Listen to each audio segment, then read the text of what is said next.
Hello guys, এটা আমার season 2 hip hop ID. আর আমি সিদ্ধান্ত নিচ্ছি যে গেম খেলা ছেড়ে দিব।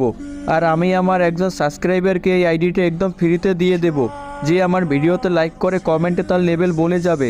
যার লেভেল সব থেকে কম হবে সে পেয়ে যাবে।